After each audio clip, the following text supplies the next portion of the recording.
सुनार को सोना दिया उसने पायल बना दी, और लोहार को लोहा दिया उसने हथौड़ा बना दिया। और इस भिखारी ने को सत्ता दी, इसने हमारे हाथ में कटोरा थमा दिया। अब क्या हमारा नारा ये रहेगा, बहुत हुई डीजल पेट्रोल की मार, अब की बार जो है और जो कोई दूसरा आया तो अब का जूता तैयार। ये हम प्रण लेते हैं, सब सारे युवा हैं हमारे, सब साथी, सब हम ये आज वचन लेते हैं कि हम अखिलेश सरकार को हटाएंगे, योगी सरकार को उखाड़ फेंकेंगे। विकास के नाम पे तो वोट भी नहीं मांग सकते, अगर विकास के मामले में पब्लिक में खड़े होगा इनके कपड़े उतार देंगे। कहने के लिए हम नोएडा में हैं, पर हम नोएडा से भी बदतर जिंदगी यहाँ के लोग जी रहे हैं।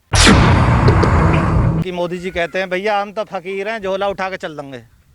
तो एक कहावत है हमारे गाँवों में कि भैया जिसकी हवा निकल जाए ना, फिर उसे कोई धोरे में ना बैठा। तो अब इनकी हवा पूरी निकल चुकी है। हमारी जमीन छीन के जो अपना विकास कर रहे हैं, कैसे वोट दे देंगे मुझे? सब दलाल बैठे हैं यहाँ से वहाँ तक, विधायक भी, सांसद भी, सब दलाल है। भैया हमारे लोग हम ना दे बीजेपी वोट एक आदमी भी, हम तो अखिलेश देंगे डट के। मैं अंदर से रोया हुआ हूँ, टूटा हुआ हूँ। तो मुझे ये सरकार बिल्कुल नहीं चाहिए, चाहे इससे नीचे कोई भी सरकार आ जाए। पहली प्रायोरिटी हमारी अखिलेश सरकार है। बहुत हुई महंगाई की मार, अब की बार अखिलेश सरकार, जो भी आएगा बीजेपी वाले उसके लिए जूते तैयार। उत्तर प्रदेश सरकार को तकरीबन 4.5 साल हो चुके हैं और अब चुनाव में मात्र 6 से 8 महीने रह गए हैं। न्यूज़ नाउ इंडिया की टीम ग्राउंड रियलिटी जानने के लिए आज नोएडा के एक गांव में आई है। जो नोएडा विधानसभा सीट है वो सबसे हॉट सीट मानी जाती है। यहाँ से जो विधायक हैं वो पंकज सिंह हैं, जो कि पूर्व गृह मंत्री और वर्तमान में रक्षा मंत्री राजनाथ सिंह के बेटे हैं।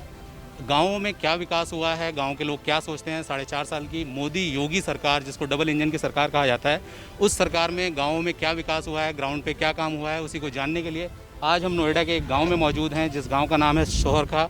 सोहरखा गांव में हम गांव के बुजुर्गों से, यहाँ के यूथ से, यहाँ के लोगों से बात करेंगे और जानने की कोशिश करेंगे कि क्या प्रदेश में बदलाव की बयार बह रही है या फिर से एक बार योगी सरकार रिपीट हो रही है।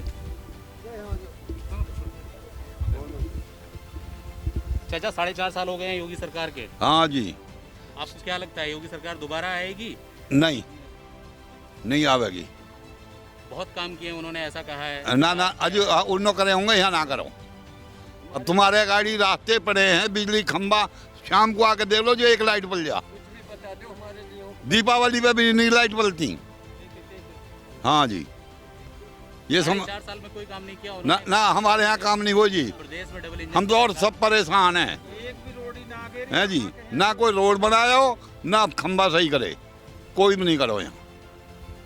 तो जब से महंगाई आई है, जब से और भी ज़्यादा परेशान है, इनके आने से जब से और भी ज़्यादा परेशान है हम। योगी सरकार और मोदी सरकार कह रही है कि एमएसपी हम बढ़ाने वाले हैं और किसानों की आय जो है वो 4 गुना कर देंगे। नहीं जी, हम 2022 तक हमें झांसाबाजी दे रही है, हम इस बात को नहीं मानेंगे, किसी हालत में नहीं मानेंगे। 4.5 साल हो गए हैं गवर्नमेंट के और अब इलेक्शन को 6 से 8 महीना बाकी रह गया है। आपको क्या लगता है, गवर्नमेंट रिपीट हो रही है या फिर एक नई बयार है जो बदलाव होगी? एक नई बयार है यूथ की। 4.5 साल में योगी सरकार हर चीज़ पे फेल है। हम सोहरखा गांव में सेक्टर 115 लगता है। अगर हम वैसे नोएडा पोस्ट कहा जाता है पूरे उत्तर प्रदेश का, पूरे भारत में ही। और आज आप इधर देखोगे यहाँ पे कम से कम 1500 की आबादी है हमारे गांव की, इस गलियों में। अगर हम अधिकारियों के पास जाते हैं तो कहते हैं कि ये अनऑथराइज है। योगी जी से, मोदी जी से लिखवा लो, योगी जी से लिखवा लो। खम्भे के लिए लाइट नहीं लगी हुई हैं, लोग परेशान हैं, उन्हें कनेक्शन नहीं दिए जा रहे हैं, खम्भे भी नहीं आ रहे हैं। बार बार जाते हैं बिजली घर तो कह देते हैं कि अपने खर्चे पे। मैंने अपने खर्चे पे 4 खम्भे लिए, मुझसे 75,000 रुपये वसूल लिए गए मुझे जब बिजली प्राप्त हुई। और शिक्षा के मामले पे पिछली सरकार में, अखिलेश यादव जी की सरकार में नोएडा में इतना विकास हुआ था, गांव में 5 साल हो गए, एक ईंट नहीं लग पाई है। एक ईंट जिसको कहते हैं। पिछली सरकारों में आरसीसी, ड्रेन, गांवों के अंदर कार्य इतने हुए थे। हमारे सोहरखा गांव में बालिका इंटर कॉलेज बना हुआ है। माननीय अखिलेश यादव जी की पिछली सरकार में फंड सेक्शन हो गया था। आज तक कहना है कि उन्होंने 4 लाख करोड़ का जो है बाहरी जो निवेश है वो उत्तर प्रदेश में लेके आए हैं और उत्तर प्रदेश में चारों तरफ विकास की एक बयार बह रही है। जेवर में एयरपोर्ट आ रहा है, फिल्म सिटी यहाँ बनाई जा रही है, उसके बावजूद आप योगी सरकार से इतना नाखुश हैं, ऐसा क्यों? सब झूठी और बेबुनियादी बातें। आप इनका 15 लाख का भी झांसा आता है, ये सब झूठ के अलावा, फरेब के अलावा कुछ नहीं करते हैं। इनकी तो सब फ्रॉडबाजी है।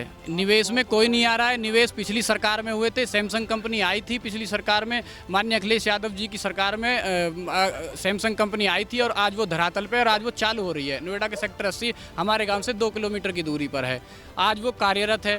पर हमारे नोएडा के यहाँ के रहने वालों की ये बड़ा मैं दुर्भाग्य कहूँगा कि यहाँ पे आजकल कंपनियों के बाहर बोर्ड लगा दिए जाते हैं यहाँ के स्थायी लोगों के लिए कि 250 किलोमीटर दूर के युवाओं को नौकरी मिलेगी। हमारे युवा यहाँ के बेरोजगार हो रहे हैं। कहने के लिए हम नोएडा में हैं, पर हम नोएडा से भी बदतर जिंदगी यहाँ के लोग जी रहे हैं। चाचा, डबल इंजन की सरकार कहा जाता है योगी और मोदी की, केंद्र में मोदी जी बैठे हैं और प्रदेश में भैया हमारे सुन लो ना, हम ना बीजेपी वोट एक आदमी भी, हम तो अखिलेश देंगे डट के। हम तंग है, बहुत जिक्र तंगाली है। हाँ, प्रदेश में योगी सरकार के 4.5 साल हो गए हैं और देश में जो है वो मोदी सरकार चल रही है। उत्तर प्रदेश को कहा गया कि डबल इंजन की सरकार चल रही थी पूरे देश में, तो उत्तर प्रदेश ने बहुत विकास किया है। आपको क्या लगता है आने वाले 8 महीने अब चुनाव को रह गए हैं उत्तर प्रदेश के, योगी की सरकार आएगी या जाएगी? जैसा कि हम युवाओं से अपेक्षा कर रहे हैं और जो युवाओं पे इन आगे के बढ़ने के लिए बल दिया जा रहा है, लेकिन ये सब चीज़ कागजी है, धरातल पे कुछ नहीं है बिल्कुल भी। इस कोरोना काल में बेरोजगारी इतनी बढ़ी है कि आप अगर सरकारी आंकड़े निकालें तो वो भी छुपा रहे हैं, उसमें भी कोई सच्चाई नहीं दिखा रहे हैं। और कोरोना काल में मैं खुद पीड़ित हूँ। मैंने 30,000 का सिलेंडर ख़रीदा ऑक्सीजन का और 2.5 लाख रुपए के रेमडेसिविर जिसकी कीमत कुल 900 से 1300 रुपये है, और मैं अपने मरीज को जब भी नहीं बचा पाया इस कोविड काल में। लेकिन अब ये महंगाई के मुद्दे, आप पेट्रोल की समस्या ले लीजिए, डीजल की ले लीजिए। योगी गवर्नमेंट का तो दावा था कि उत्तर प्रदेश में कहीं ऑक्सीजन की कमी नहीं है, ये अफवाहें सिर्फ फैलाई बेकार झूठ। मैं इस चीज़ का साक्षी हूँ और जो मेरे साथ हैं और भी हैं साक्षी। जब बाद में इन पे प्रेशर पड़ा है मीडिया के थ्रू या आप लोग, आप जैसे सज्जनों के थ्रू या आंदोलन के थ्रू, जब जाकर इन्होंने कार्रवाई करी है। ऑक्सीजन, जबकि हमारा भारत देश सबसे ज़्यादा ऑक्सीजन में बाहर भी सप्लाई करता है, और इस कोविड काल में इतनी धज्जी उड़ी है, इतनी मौत हुई है, उनका कोई आंकड़ा नहीं है। यहाँ तक कि सरकार फेल हो चुकी है, बिल्कुल धरातल पे बिल्कुल फेल है। कागजों में अपनी ये कितनी भी बढ़ाई करे, कुछ भी करे, लेकिन धरातल पे बिल्कुल फेल हो चुकी है। और इस टाइम ये बैकफुट पे है और हमें भाजपा बिल्कुल नहीं चाहिए। हमें साइकिल का साथ चाहिए जो हमारे मतलब हमें आगे बढ़ाए, हमारा विकास करे। अगर वो भी नहीं कामयाब होंगे फिर हम नया विकल्प सोचेंगे फिर आगे के लिए। योगी सरकार का दावा है कि जब सपा की सरकार थी यहाँ पर तो एक तरीके से गुंडों का बोलबाला होता था। उनकी सरकार आने के बाद उन्होंने क्षेत्र में एनकाउंटर, रोमियो स्क्वाड और ये सारी चीज़ें चलाई और यहाँ से गुंडागर्दी थोड़ी कम हुई। उसको लेकर भी आप योगी सरकार को कटघरे में खड़ा करते हैं? आप कोई सा भी मतलब राज्य उठा लीजिए या फिर जिला उठा लीजिए, कहाँ पे गुंडागर्दी खत्म हुई है इनकी? आप खुद देख रहे हैं जिला पंचायत में, विधानसभा में डायरेक्ट उनको अपहरण किया जा रहा है। पुलिस के सामने डायरेक्ट फायरिंग हो रही है। ये हमारा लोकतंत्र है? लोकतंत्र की धज्जियाँ उड़ा दी हैं बिल्कुल। ये तो गुंडा राज है, उससे भी बदतर राज हो रहा है। फिर तो हर आदमी अपना खुद का ही इलेक्शन लड़ेगा, फिर इस प्रशासन की क्या जरूरत है हमें, जब हम अपना बचाव नहीं कर सकते, जबकि प्रशासन हमारे बचाव के लिए है और वो सक्षम नहीं। उसके सामने गोलियां चल रही हैं, डंडे चल रहे हैं। खुद आज मैंने एक टीवी में देखा था, एक एसपी था, वो खुद फ़ोन पे बात कर रहा था कि भाजपा के जो हैं कि ये बम लेके आए हैं, लाठी लेके आए हैं। तो क्या है, क्या लोकतंत्र बचा है?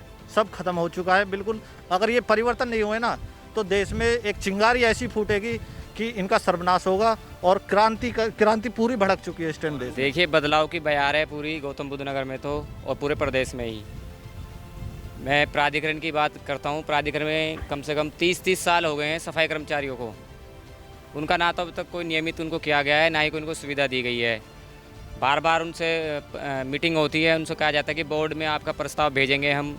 उनको बहका दिया जाता है कि आपको फ्लैट दिए जाएंगे। उनको मतलब एक टॉफ़ी उनको दे देते हैं चूसने के लिए, और हमारे जो नेतागण हैं वो बेचारे चूसते हुए आ जाए अंदर से। और प्लस 2017 से जब से योगी जी बाबा जी की सरकार बनी है, 4 बार हमने धरना प्रदर्शन दिया सेक्टर 6 में और सेक्टर 39 में सफाई कर्मचारियों को लेकर के, और काफ़ी लंबे समय तक चला, 45 दिन तक चला। उसमें हमारा वेतन काट लिया जाता है, प्लस मिलता कुछ नहीं है, सिर्फ लाठी और डंडों के। 4 साल में 3.5 साल 4 साल जो भी हुए हैं योगी सरकार को, एक हमारा रुपया नहीं बढ़ा अब तक। प्रधानमंत्री नरेंद्र मोदी ने तो मेरे ख्याल से जब वो कुंभ के टाइम पर इलाहाबाद में या जहाँ पर जी जी ध्यान नहीं है, वहाँ पर उन्होंने दलितों के पैर धोए थे और ये कहा था कि दलितों को जो है किसी भी तरीके से उनका अपमान नहीं होना चाहिए, उनका सम्मान होना चाहिए और वो बहुत अच्छा काम कर रहे हैं। तो आप ये कैसे कह रहे हैं कि योगी गवर्नमेंट में जो है सफाई कर्मचारियों की, देखिए कुंभ में जो पैर धोए थे ना दलितों के, सफाई कर्मचारियों के, वहाँ पे जितने सफाई कर्मचारी लगे थे उनका वेतन तक नहीं मिला अभी तक। आप पहले उनका वेतन दिला दो। कुंभ में जितने सफाई कर्मचारी लगे थे, पैर ना धो करके जो ठेकेदारी प्रथा पे काम कर रहे हैं सफाई कर्मचारी, उनको नियमित कर दो। पैर धोने से सम्मान नहीं मिलता। वो वीडियो के सामने उन्होंने पैर धो के दिखा दिए बस।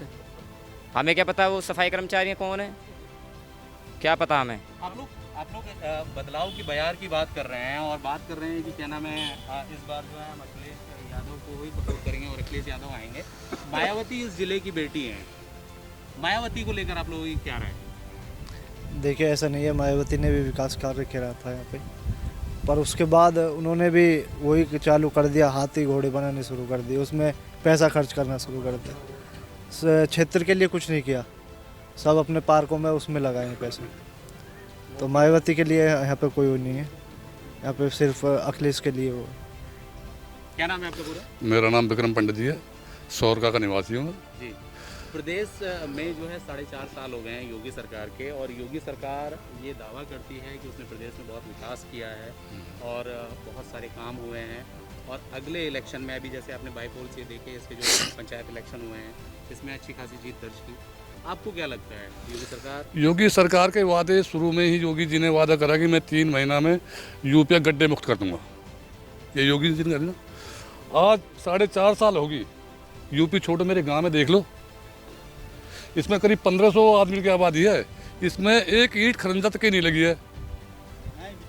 हमें किसी सरकार से कोई एलर्जी नहीं है, ना हमें योगी जी से एलर्जी है, ना अखिलेश से एलर्जी, किसी सिर्फ देहाती किसान को तो अपने विकास और अपना कार्य चाहिए। अधिकारी कोई सुनता नहीं। मेरे सामने समस्या 10,500 वर्ग मीटर जमीन मेरी रोड में चलेगी, मुआवजा किसी और दे दिया। मैं 3 साल से भटक रहा हूँ, अधिकारी धोरे जाता हूँ, अधिकारी कहे जाओ योगी जी से लिखवा के लाओ। मेरी 10,500 वर्ग मीटर जमीन रोड में चलेगी, जो आज मैं दर की ठोकर खा रहा हूँ। क्या विकास है? हमारी जमीन छीनने से जो योगी जी का पेट बड़ा हो जाएगा। बहुत गहरे घाव खोल रखे हैं योगी जी। ठीक है, कागज में उन्हें दिख रहा है पूरा विकास हो रहा, 4 लाख करोड़ का हमने जो पैकेज दे दिया विकास के लिए। किसान खुश है, किसान कोई खुश नहीं है। मेरी आत्मा पूछो, मेरी आत्मा इतनी दुखी है बहुत ज़्यादा। मेरे कई लाख रुपया तेल फूकने में लग गए, पर मेरी आज तक किसी अधिकारी नहीं सुनी। और सारे पता, सांसद जो यहाँ के हैं महेश शर्मा, उनसे कभी आप मिले? उन्होंने सांसद से मिला, विधायक से मिला, बाकी सब चमचा के सुनते, किसान कोई नहीं सुनता। सब दलाल नहीं सुनते हैं। मुझे 2018 में नोएडा से ग्रेटर नोएडा जोड़ने के लिए पुल बना और रोड में मेरी जमीन चली 10,500 मीटर। महेश के पास गया, पंकज के पास गया, आलोक टंडन सीओ पहले जब उससे मैंने कही, और इधर जो यहाँ ये राजीव राया, सबसे मैंने हाथ जोड़े, पाम तक के पकड़ लिए। डीएम साहब को पता हो, पर आज तक मेरी फाइल नहीं बनी। हमारी जमीन छीन के जो अपना विकास कर रहे हैं, कैसे वोट दे देंगे मुझे? क्या नाम है आपका? मेरा नाम अलबीर सिंह। अलबीर जी, 4.5 साल हो गए हैं योगी गवर्नमेंट के, और अब 6 से 8 महीने में इलेक्शन होने हैं। हाँ, और योगी गवर्नमेंट का दावा है कि उन्होंने धरातल पर बहुत काम किया है। यहाँ नहीं करो जी, चारों तरफ जो है बाहर है, डबल इंजन की सरकार। कुछ नहीं करो यहाँ, कुछ नहीं करो यहाँ। यहाँ तो जो पहले विकास हो गया अखिलेश के वहाँ में वे हो गए। जब से यहाँ हम कोई 50 बेर चले गए, 5% को रुपया रुको पड़ो, आज तक ना दियो। और 30 ने न्यू कह दी तैयार तो खसरा ही ना। जब जमीन गई है 10% कोर्ट ने ऑर्डर करो, आज तक ना दियो, रुपया भी हुई रुको पड़ो। इसने सीवर तक के चालू ना करे, कोई विकास नहीं करो। ये तो भैया लूटने खसोटने वाली सरकार है, बस कागजन में दिखावे। बदमाशी चल रही है कि जितने भी नेता हैं सब बदमाश हैं, बस टेंडर छोड़ दें, बस उनके बदमाशी चल रही है यहाँ दब गए। कोई काम ही ना करो यहाँ। किस न्यू लगा लो, घोंटे घोंटे पानी भरे जब यहाँ कर जावे। अब वर्षा हो जाए 4 बूंद, इतना पानी भर जाए। कोई गांव की निकासी नहीं पानी की यहाँ सौरका की ना। 10 साल हो गए सीवर पड़े हुए हैं। वो जो अनिल वर्मा है, आज तक इन सीवर ने चालू नहीं कर, तो 16-17 के 8 दिन चालू हुए सीवर। और उनसे कही मन कि आप कर दो, नहीं अनिल वर्मा बैठे को कोई ईंट लगाने को तैयार नहीं है। यहाँ में गली में खरंजा लाइट खंबा कोई देने को तैयार है ही नहीं, यहाँ कुछ नहीं। चाचा 4.5 साल हो गए सरकार के, नीचे 4.5 साल हो गए योगी सरकार के और मोदी सरकार के, और ये कहा जाता है कि डबल इंजन की सरकार थी और किसानों की इनकम इन्होंने कहा था कि 4 गुना कर देंगे। ठीक है, तो आपको क्या लगता है कि 6 से 8 महीने के बाद जो उत्तर प्रदेश में इलेक्शन होने वाला है, क्या योगी दोबारा से आ रहे हैं या कोई बदलाव की एक बयार है? देखो जी, योगी सरकार तो वोट देना, 3200 रुपया धान खरीद के, अब से एक डेढ़ साल पहली बात है, मैं भी खेती करता हूँ बुलंदशहर ज़िले में, ज़मीन ले लिए और 1500 में मेरे धान लिया फिर मंडी में। भैया झूठे वादे हैं, बताइए कैसे किसानी से वोट दे देगी सरकार? और विकास हो ही ना रहा हमारे यहाँ, सौर काम में तो विकास है ही नहीं, कुछ नहीं करो यहाँ कतई सौर काम में तो विकास ही नहीं। योगी सरकार कह रही है कि नोएडा दर्द लिखो हुआ यहाँ 40 साल 50 हाँ, साल अरे ये आबादी जितनी भी हो रही है इसमें नोएडा कर रखो, बताओ। यूँ तो याद ही ना आ रही, यूँ तो याद ही ना आ रही। 50 साल हो गए यहाँ पर नोएडा लिख दो, बताओ गाँव नाम बस रहा। ये जो जहाँ बैठे हो 76 तीसरे महीना के, और यहाँ 76 छठे महीने में नोएडा आयो और यहाँ नोएडा चढ़ा रखो सब पे। नक्शा नीति न्यू नक्शा से बनाओ, किसान नक्शा से बना ले मकान, कहाँ से लिया को? ये सब दलाल बैठे हैं यहाँ से वहाँ तक, विधायक भी सांसद भी सब दलाल है। तो भैया हमने खूब फार्म भरे हैं, हमने खूब दौड़ लगाई है, हमें तक आज तक तो कुछ उपाय मिला नहीं हमें इस चीज़ का। खूब वैकेंसी खूब ढूंढ रहे हैं, खूब दौड़ लगा रहे हैं, खूब गर्मी में भग रहे हैं, हम परेशान हैं हम तो खूब। 4.5 साल हो गई, कोई विकास नहीं, कुछ नहीं। मतलब उत्तर प्रदेश की तो बात दूर है, लेकिन यहाँ सौरका का देखा जाए, सेक्टर 112 में हमारे प्लॉट हैं, तो वहाँ भी सीवर का कोई विकास नहीं है। जो चिट्ठी या RW जो भेजते हैं कुछ संबंध में लेटर वेटर लिख के, तो वो वापस खाली डब्बे में गिर जाता है। अभी जाके तुम देखो मौके पे पहुँच के कि सीवर जंप, नाली टूटी पड़ी है, कोई RC नहीं, कुछ नहीं, धूल उड़ रही है, गांव से बुरा हाल है। चलो सौरका की तो छोड़ो, कहते हैं कि सेक्टर का विकास करते हैं, बीजेपी बोलती है सेक्टर का विकास करते हैं, लेकिन वहाँ सेक्टर का विकास नहीं है। अभी तुम हमारे उधर जाके देखोगे तो गांव का पानी तक नहीं बाहर हो रहा। बताइए, नोएडा में रहते हैं हम, लगता है हम जैसे कि आज भी कहीं दूसरे उसमें रहते हो, ग्रेटर नोएडा जब बैकवर्ड में एरिया होता है। नोएडा खाली नाम का है, खाली लिखते हैं नोएडा में रहते हैं। बताइए फिर वोट कैसे देते हैं इनको? उम्मीद जो वो खत्म हो गई। उम्मीद ये थी हमारे यहाँ पे, आप कह रहे थे ना बीजेपी का आदमी नहीं आया था, हमने यहाँ पे बीजेपी का आदमी बुलाया था 2 साल पहले। तो आप कह रहे थे ना पहले बीजेपी का आदमी नहीं है यहाँ पे, हमने बुलाया था, गांव का आदमी है। तो अभी तक कोई विकास नहीं है। खंबे लिख के ले गया, रास्ता होगा, ये होगा, वो होगा, कब 100-200 आदमी इकट्ठे हुए थे, कुछ नहीं हुआ। हॉट सीट मानी जाती है उत्तर प्रदेश की, तो हम उससे बदतर रह चुके और अब वर्तमान में रक्षा मंत्री हैं, राजनाथ सिंह के बेटे यहाँ के विधायक हैं जी। तो यहाँ वो आते नहीं है या वो अपने विधायकी जो उनकी 4.5 साल की हो गई है उस पर बात ही नहीं करते, वो बात ही नहीं करते, सुनते भी नहीं है वो किसी की। अगर वहाँ जाते हुए सुनते भी नहीं है। बात टाइम ही नहीं उनके पास इतना, यहाँ की सौरका के लिए या कहीं के लिए भी टाइम निकालें वो। आप खुद देख लो, ध्यान से इधर देखो, अगर तुम रास्ते देख लो सब कच्चे पड़े हुए, नाली ऐसी बंद पड़ी हुई हैं। क्या नोएडा होने के बाद भी विकास नहीं हो रहा? रोजगार के लिए रोजगार दिया है। जो मतलब कॉन्ट्रैक्टर जो है 1,20,000 रुपये मांगे मेरे से कि 1,20,000 रुपये दे, मैं तुझे लगा दूँगा। मेरी जब तक की गारंटी रहेगी, जब तक मेरा टेंडर रहेगा, मेरे नीचे जो जब तक काम कर रहा जब तक तू रहेगा, उसके बाद मेरी कोई जिम्मेदारी नहीं है, तू कल हट जाए परसों हट जाए। अब आप एक बात बताइए, 1,20,000 रुपये मुझ पर होता तो मुझे कमाने की क्या जरूरत थी? क्या जरूरत है? अब ये कहा जाता है कि योगी का कोई परिवार नहीं है ना मोदी का कोई परिवार है, तो वो चोरी किसके लिए करेंगे? अब हमें क्या पता, देश के लिए समर्पित है। अगर उनके बच्चे, हमें क्या पता, उनके बच्चा होता तो उनको दर्द की पता चलती, बच्चों का दर्द क्या होता है। अगर वो शादी करके होते तो उनको पता चलता पत्नी का दर्द, बच्चों का दर्द। किसी भी उनको ये पता ही नहीं है फैमिली कैसे पाली जाती है, तो उनको क्या पता दर्द का। दर्द तो इनसे पूछो ना, जो शादीशुदा हैं, जिन्होंने औलाद पाली है, उनसे पूछो कैसे अपनी ज़िंदगी। यहाँ बिजली वाला हुआ A से Z तक जो भी इनके सरकार में आता है सब बेकार है। प्रधानमंत्री देख लो, बीवी उन्होंने छोड़ रखी है, माँ से भी कैमरा लेके मिलते हैं 1-2 साल में, माँ भी छोड़ रखी है। अब आ जाओ प्रदेश में योगी जी पे, योगी जी के पिताजी मरे, वो उस अंतिम संस्कार तक नहीं गए। जिन्होंने अपने पिता को ही अंतिम संस्कार में जो पुत्र नहीं गया, वो पुत्र कहलाने लायक है? हमारे भारत देश में संतों को राजनीति करने की कोई आवश्यकता नहीं है। उनका काम है अपने हरिद्वार जाओ, अपना तप करो और भगवान की तपस्या में लीन होना चाहिए उन्हें। राजनीति में क्या करना है वो?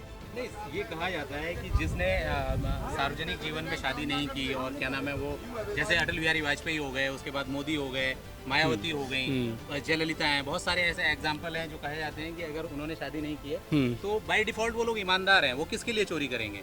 तो आपको ऐसा क्यों लगता है कि ये दोनों लोग चोर हैं या चोरी कर रहे हैं, या आपको लग रहा है कि ये काम किसी और के लिए कर रहे हैं? चोर तो ये इसलिए हैं, अब आप लगा लो, अमित शाह के लड़के हैं जय शाह, वो मोदी जी के और अमित शाह के पक्के आदमी हैं दोनों।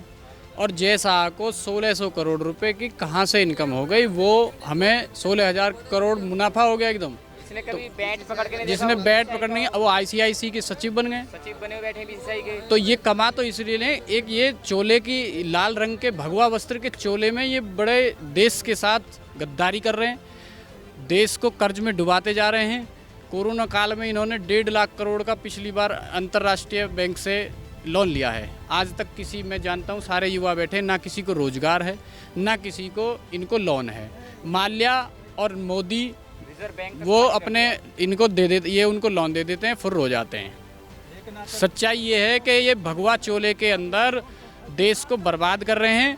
संत का काम होता है, एक संत का के सबकी सुनना और बराबर करना। आज प्रदेश में भ्रष्टाचार चरम पर है, गुंडा प्रदेश, मैं कहूँगा गुंडा प्रदेश।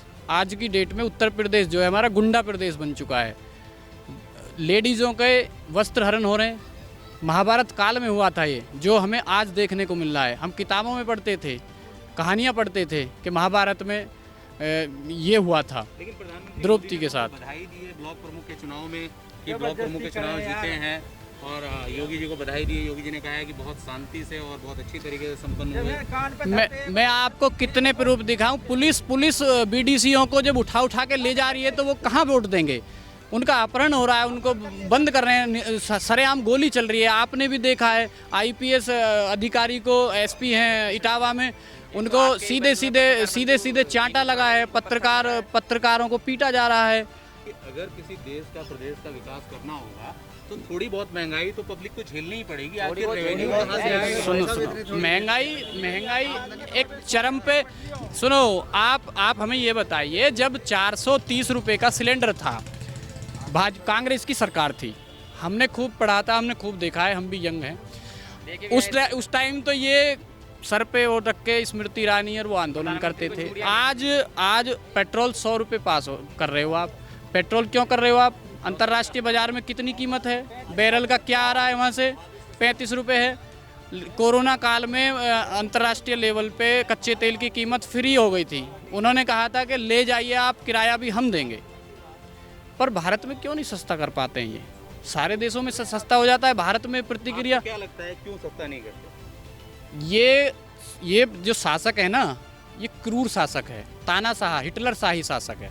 इनको अपनी चलानी है, इनको जनता की देखनी नहीं है। परिवार वाले लोग होते हैं, वो जनता का दुख दर्द समझते हैं। उनका परिवार होता है, कैसे पालन होता है, सारी चीज़ें खर्चे होते हैं परिवार के, बच्चे कैसे पलते हैं, इनको नहीं है। आप किसान आंदोलन कर रहे हैं, उनको आप देख रहे हो, कब से बैठे हैं, किसानों की क्यों नहीं सुनते? क्या गलत कह रहे हैं किसान? आप मुझे बताइए, MSP को गलत मांग रहे हैं किसान? केंद्र सरकार का कहना है कि जो हम नए रूल लेके आए हैं उससे किसानों की आय जो है 2 से 3 गुना हो जाएगी। नहीं हो रही। अभी आपने, हमारे बाबा जी बैठे हुए थे, इनसे बात करी थी, तो इन्होंने बता दिया ना कि 3400 में धान लेके मैंने 1500 में बेचा है। ऐसे 2 गुना होगा। और वो जो बड़े वो हैं, वो एक बार कैप्चर कर लेंगे, छोटी मंडियाँ गायब हो जाएंगी, वो फिर मनमाने उसमें अपनी वो बेचें। आप कुछ कह रहे थे? भैया मैं ये कहना चाह रहा हूँ, अगर इनमें संवेदनशीलता होती तो ये देश के प्रति जागरूक होते। कोविड में कितनी मौतें हुई हैं। पिछली बार तो इन्होंने थाली बजवा दी थी 2019 में, इस बार क्यों ना बजवाई इन्होंने थाली? थाली तो आपने भी बजाई होगी मेरे ख्याल से। किस लिए बजाई थी कि देश का कुछ भला होगा, लेकिन भला कहाँ हुआ? और गड्ढे हो गए। वैक्सीन के नाम पे ले लो, वैक्सीन के नाम पे घोटाला, लाशों के नाम पे ले लो, लाशों के नाम पे घोटाला। 15 किलो अनाज दे दिया, 15 किलो से उनके जो परिवार है वो पल जाएगा? जिसका पूरा परिवार का परिवार ख़त्म हो गया, जिसका कमाने वाला ही चला गया। एक किसी ने बेचारे ने, बंसल जी ने एक याचिका दायर की कोर्ट में कि 4 लाख रुपए ने मुआवजा दिया जाए। हालांकि 4 लाख से उसका कुछ होने वाला नहीं है, लेकिन फिर भी केंद्र सरकार ने हलफनामा ये लगा दिया कि हम 4 लाख देने में सक्षम नहीं है। ये 3000 करोड़ का स्टैचू बना सकते हैं सरदार पटेल का, लेकिन उनके लिए पैसे नहीं है उस गरीब के लिए जिस गरीब का परिवार खत्म हो गया। क्या सरकार है ये संवेदनशील? ये तो लाशों के डर पे भी पैसे कमा रही है, ये तो कफन चोर हैं। आपने खूब हालात देखे हैं जब लखनऊ में इमोशनल होते हैं, जब लोग कोई जान गंवाई कोरोना में, कोविड में लोग मरे, तो मोदी जी जब स्पीच देने आए तो इमोशनल हुए। आप कह रहे हैं कि संवेदनशील नहीं है, संवेदनशीलता कैसे? ये सब प्रोपगेंडा है, घड़ियाले आंसू हैं। अगर इन्हें संवेदनशीलता होती तो कोविड में आके तभी, जैसे दिल्ली में ऑक्सीजन की कमी है तभी कहते भाई सबकी ऑक्सीजन पूरी होनी चाहिए, हालात को सुधारो। लेकिन सिस्टम इतना फेल हो चुका है, इनके आपे से बाहर है इस टाइम सिस्टम, बिल्कुल बैक फुट पे है इस टाइम गवर्नमेंट। और संवेदनशीलता, इनकी मानवता बिल्कुल ख़त्म हो चुकी है। सिर्फ इन्हें पैसे से मतलब है, पैसे ले लो। अमीर अमीर होता जा रहा है, गरीब गरीब होता जा रहा है। सिस्टम बिल्कुल बैक फुट पे आ चुका है। और खैर खत्म ही कर दी, जब गरीबी ना रहेगा तो ये 4 लाख रुपए के लिए भी बताओ, ये जब उस परिवार को 2 लाख रुपए भी नहीं दे सकते, 4 लाख रुपए नहीं दे सकते, ये किस चीज़ की शासन है हमारा? किस चीज़ का सत्ता है? आप ये बताइए हमें। 15 किलो अनाज से उसका परिवार चल जाएगा? तो इस टाइम ये बहुत बैक फुट पे है बीजेपी, और इसका अब इस टाइम कोई बचाव नहीं है। इसको सत्ता से बाहर निकाल के फेंकना चाहिए, उखाड़ फेंकना चाहिए शासन को। इससे पूरा राज्य ही नहीं, पूरा देश। अब तो विदेशों में भी इसकी बदनामी होनी चालू हो गई है राफेल के मामले में। बस मैं यही कहना चाहूँगा, इस सरकार के आने से जितनी महंगाई हमने देखी है अपने जीवन काल में कभी नहीं देखी।